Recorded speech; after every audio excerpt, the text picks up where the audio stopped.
So that's primarily what you'll see here in this clip. This is another clip from Battleground where, again, I have no shield, I have no heal. The only thing I have is 14 pots and Swallow Soul to heal me, as well as whatever heals I get from Siphon. So just pay attention. This was another decent clip where you'll see there's some of the same Nightblades, Stand-Blades from another match. I think it was the first time that I played Magblade.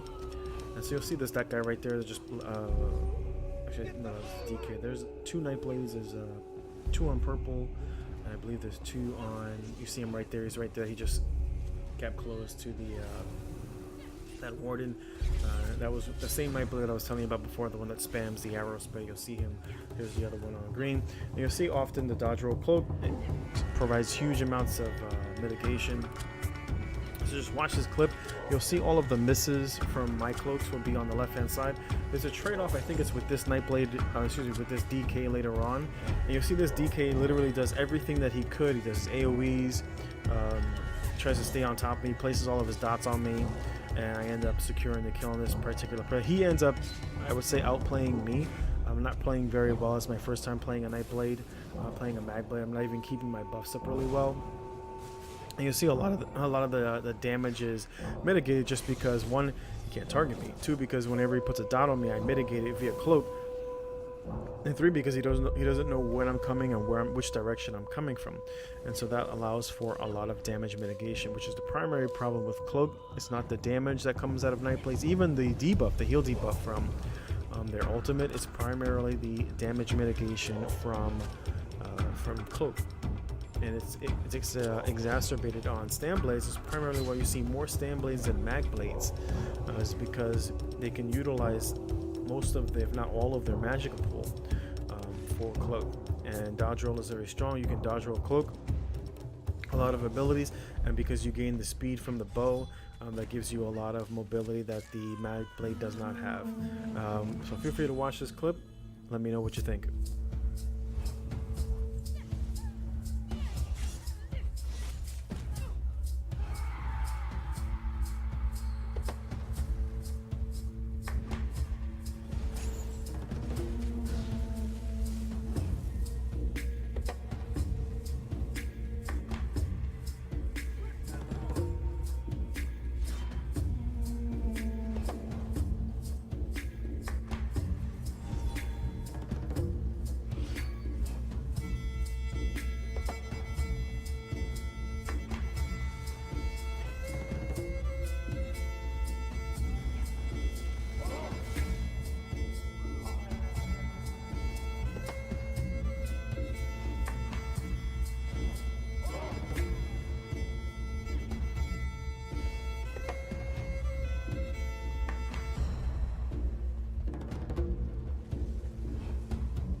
You see here, this Stand-Blade is almost impossible to pull out of stealth. He's a Stand-Blade. I'm having a hard time as a Magblade keeping him out of stealth. You'll see another trade-off right here, where literally the Stand-Blade is on par with the Magblade, being able to keep in stealth. Have a very difficult time pulling him out of stealth.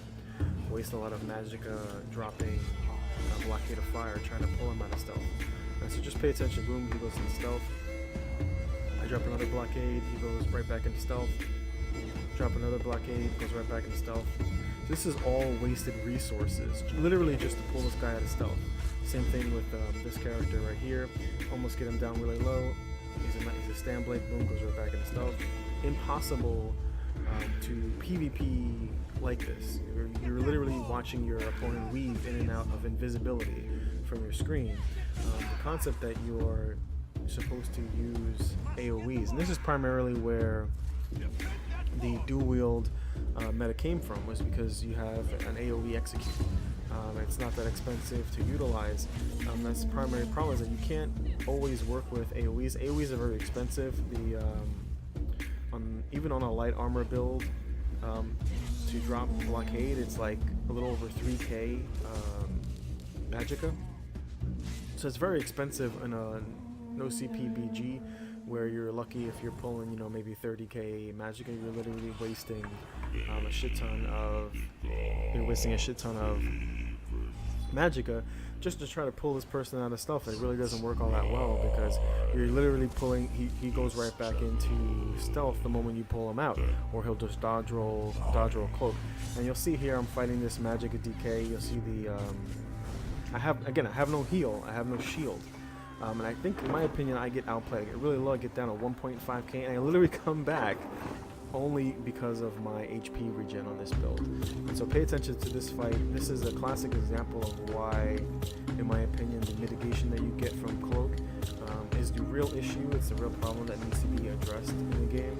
And you're really not going to see a lot of PvP balance until you actually solve this problem. This is a very big problem in ESO, dealing with the mass amounts of Nightblades that you see both in BGs and of course in Cyrodiil.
So this is why I'm in favor of cloak being only utilized when you're out of combat, so that you have, as a Nightblade, the ability to initiate from stealth, and of course you retain your mobility. It doesn't cost you stamina, but you're able to gain that burst from stealth, but you don't have this ability to weave in and out of combat, as you see here, where I run out of magic. I'm not able to get the kill on this person, End up having to disengage because I get engaged on by another Nightblade behind me.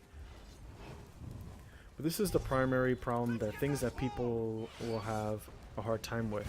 It's related to literally being able to go invisible, standing right in front of your opponent. And you'll see I'm able to mitigate a lot of damage. And here I go down, and I'm trying to go for someone with the ball carrier. But you'll end up seeing, we end up losing. I wasn't playing this for, that's my first death that whole time. Mind you, with all the other Nightblades, I ended up dying a long time ago.